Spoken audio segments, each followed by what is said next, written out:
Dolphin का नाम सुनते ही हमारे दिमाग में कुछ ऐसी तस्वीरें आती हैं जिसमें डॉल्फिन हमेशा स्माइल करती रहती है, अगर ये गुस्से में हो तब भी। लेकिन क्या ये तस्वीर आपके दिमाग में आती है?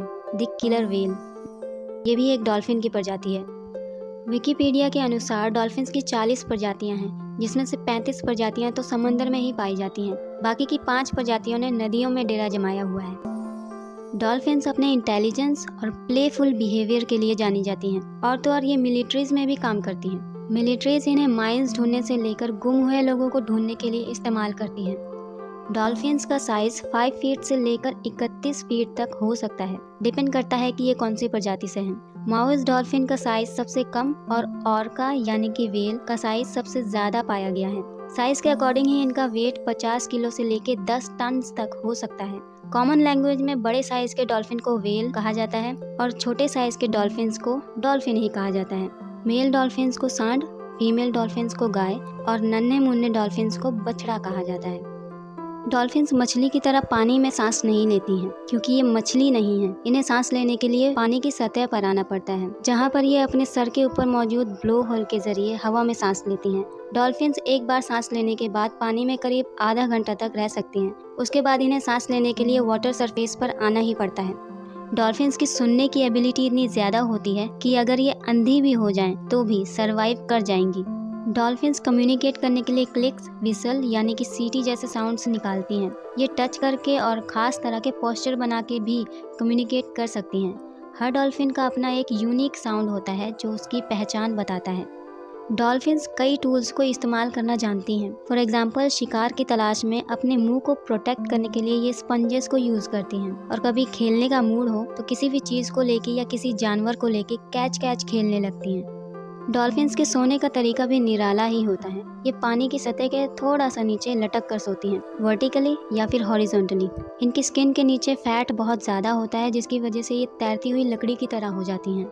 जनरली समंदर में डॉल्फिन्स को कई तरह के खतरे होते हैं, शिकारियों का, किसी चीज़ से टकराने का या फिर किसी और जानवर से।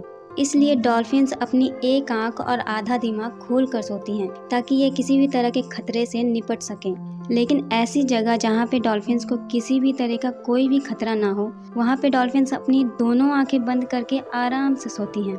ऐसा जू में रखी गई डॉल्फिन्स में देखा गया है। डॉल्फिन जब भी फुल्ली एस्लीप स्टेट में होती हैं, तब इनकी ब्रीदिंग पर इनका कोई कंट्रोल नहीं होता। उस वक्त इनकी ब्रीदिंग ऑटोमेटिक होती है, और जब सांस लेने की ज़रूरत पड़ती है तब एक टेल किक रिफ्लेक्स इनके ब्लो होल को वाटर सरफेस के ऊपर कर देता है। टेल किक रिफ्लेक्स की वजह से डॉल्फिन की टेल ऑटोमेटिकली मूव करती है, जिसकी वजह से डॉल्फिन की बॉडी ऊपर की तरफ आ जाती है। डॉल्फिन्स एक हाईली सोशल एनिमल है। ये हमेशा झुंड बनाकर रहती हैं। इनके झुंड को पॉड कहा जाता है। एक पॉड में 12 डॉल्फिन हो सकती हैं, लेकिन ऐसी जगह जहाँ पे फूड रिसोर्सेज बहुत ज़्यादा हों, वहाँ पे छोटे छोटे पॉड्स आपस में मर्ज होकर एक सुपर पॉड बना लेते हैं। इसमें 1000 डॉल्फिन हो सकती हैं। एक डॉल्फिन करीब 3 साल में एक बार और एक ही बच्चे को जन्म देती है। इस दौरान एक और फीमेल डॉल्फिन उसके पास रहती है, उसकी मदद करने के लिए। उसे हम दाई माँ कह सकते हैं। डॉल्फिन्स हमेशा एक दूसरे को गाइड करती हैं और प्रोटेक्ट करती हैं। इंजर्ड और बीमार डॉल्फिन्स को तो हमेशा सेवा मिलती रहती है। जैसे कि अगर कोई इंजर्ड डॉल्फिन सांस लेने के लिए खुद से वाटर सरफेस तक नहीं आ पाती, तो दूसरी डॉल्फिन्स उसे ऊपर तक ले आती हैं। ये हमेशा ग्रुप में ही शिकार करेंगी, खेलेंगी और एक दूसरे को प्रोटेक्ट करेंगी। इनके इसी बिहेवियर की वजह से शार्क इन पर हमला करने से डरती है। डॉल्फिन्स के झुंड में चलने की वजह से पहले तो शार्क को किसी पर हमला करने का मौका ही नहीं मिलता, और अगर मौका मिलने पर शार्क ने किसी डॉल्फिन को खाने की कोशिश भी की तो बाकी की डॉल्फिन्स उस पर टूट पड़ती हैं। इसलिए शार्क इनसे दूर ही रहती है। किसी दूसरे की मदद करने के बिहेवियर को एल्ट्रुइज्म कहते हैं। ये एल्ट्रुइज्म डॉल्फिन्स अपनी स्पीशीज़ में तो दिखाती ही हैं, बल्कि दूसरी स्पीशीज़ के लिए भी दिखाती हैं। डॉल्फिन्स को कई व्हेल्स की मदद करते हुए भी देखा गया है। यहाँ तक कि इनको कई स्विमर्स को शार्क से बचाते हुए देखा गया है। स्विमर्स को बचाने के लिए या तो ये डॉल्फिन्स स्विमर्स के चारों तरफ सर्कल बना लेती हैं, या फिर शार्क को डरा के भगा देती हैं।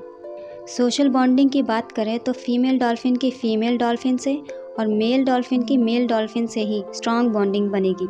ये आपस में बेस्ट फ्रेंड तक बन जाते हैं। इनकी फ्रेंडशिप कई सालों तक बनी रहती है। मेल डॉल्फिन ग्रुप में तो डॉल्फिन्स एक दूसरे को फीमेल डॉल्फिन पाने में हेल्प करते हैं। यहाँ तक कि अगर किसी फीमेल डॉल्फिन को किसी दूसरे ग्रुप के मेल से चुराना भी पड़े तो ये वो भी कर देते हैं। और अगर कोई इनके दोस्त से फीमेल को चुराने की कोशिश करे तो ये उस पर हमला कर देते हैं। डॉल्फिन्स में फाइटिंग नॉर्मली मेल और फीमेल डॉल्फिन में होती है या फिर एक मेल ग्रुप की दूसरे मेल ग्रुप से होती है। ये अपने ग्रुप के डॉल्फिन्स को बहुत अच्छे से पहचानते हैं। फीमेल डॉल्फिन्स अपने यंग डॉल्फिन्स को कई महीनों तक गाइड करती हैं और प्रोटेक्ट करती हैं, लेकिन मेल डॉल्फिन्स अक्सर यंग डॉल्फिन्स को मार डालते हैं, जिसकी वजह से इनकी फीमेल डॉल्फिन से अच्छी खासी फाइटिंग हो जाती है। मेल डॉल्फिन्स के ऐसे बिहेवियर को बॉटलनोज डॉल्फिन्स में ऑब्जर्व किया गया है। कई बारी फाइटिंग्स ग्रुप में भी हो जाती हैं। इन सब फाइटिंग्स में हारे हुए डॉल्फिन्स को देश निकाला तक मिल जाता है, मतलब कि उस डॉल्फिन को अपना ग्रुप और इलाका दोनों छोड़कर जाना होता है।